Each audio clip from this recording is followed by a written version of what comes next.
outgoing president of the Health Professions Council of South Africa has given a depressing assessment of the state of both the private and public healthcare systems. Dr. Kgosi Letlape has been quoted this week based on an interview that he did with Gauteng-based talk radio station 702, saying that under apartheid, the public healthcare sector was even better than private healthcare. Let's speak more about this then with the man himself, Dr. Kgosi Letlape, who's joining us by Skype. Doctor, great to have your time. So you will soon bow out of the Health Professions Council. Is South African healthcare better or worse than when you became a leader at the council?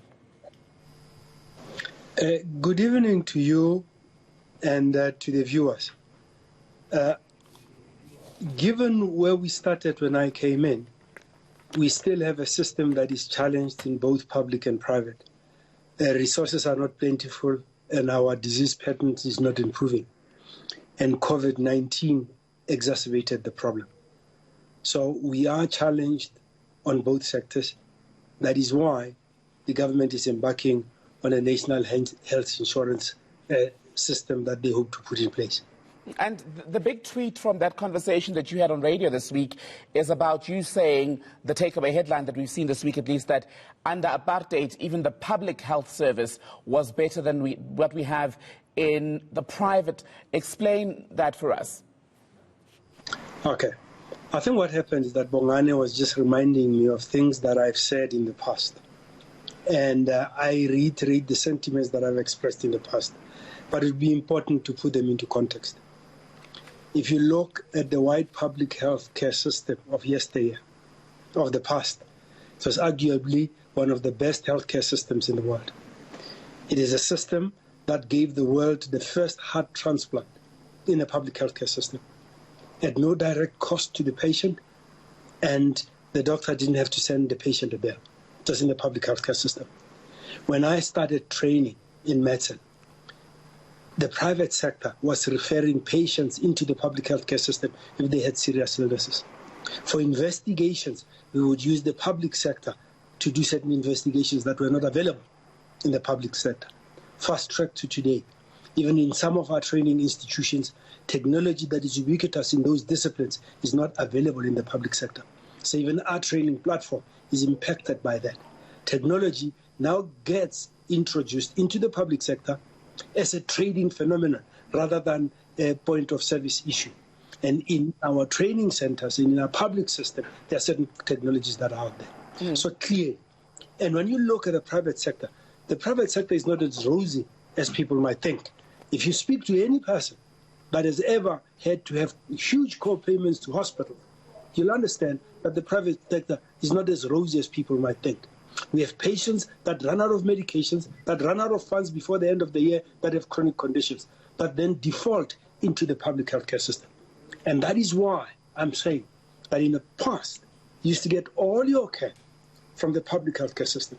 And the wide public healthcare system was better than anything outside there in the world. And it was resourced far better than the public healthcare system that those of us of darker hue were exposed to.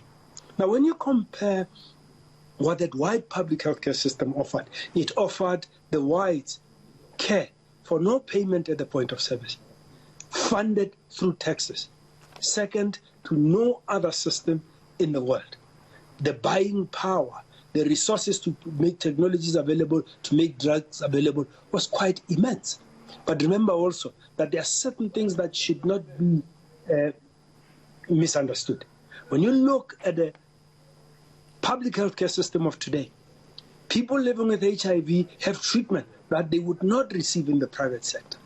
So when we pool our resources together, when we resource and fund our public healthcare system well, it will serve all of us as South Africans quite well. But here's the point that people need to be mindful of. The apartheid regime took a strategic decision to underfund public health care, and you use the medical aid system to create a parallel system.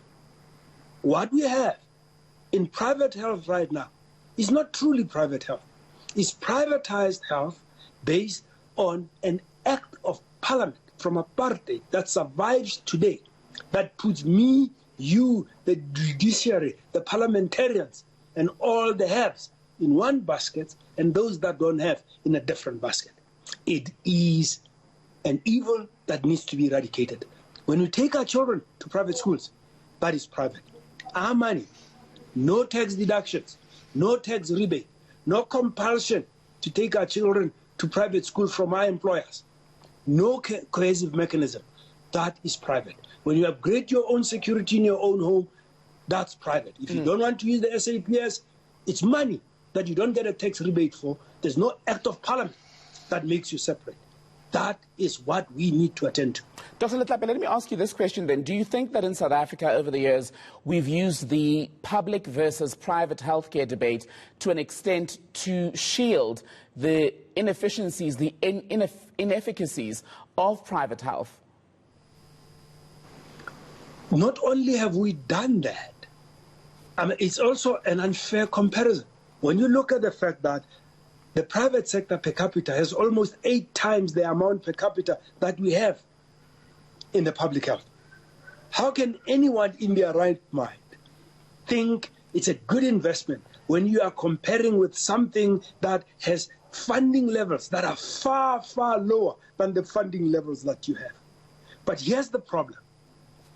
What we have in our healthcare system is driven by fear and ignorance.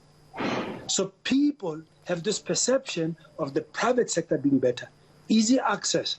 And we don't talk about our challenges when we get into hospital and we come out and we have to sell our houses, sell our cars to pay our bills. There are shortfalls when we get into treatment and halfway through, you can't afford the treatment. We have people that will get into an ICU, run out of funds, and the family has to transfer them. We don't talk about those issues. We talk about drug shortages in the public sector, but nobody talks about the fact that people on chronic medication, by August, they've run out of funds. They've got to see to finish. People don't talk about the fact that there are people that can't choose their own doctors. They are being directed to doctors they don't know. You see, the funders abuse technology. When we in the HPCSA says, let's empower people so that we can use telemedicine and e-health.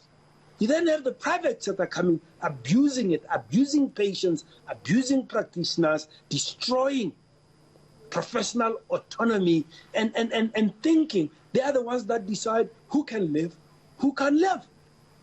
I mean, we have a mess that is driven by an act of parliament that divides the nation. All right.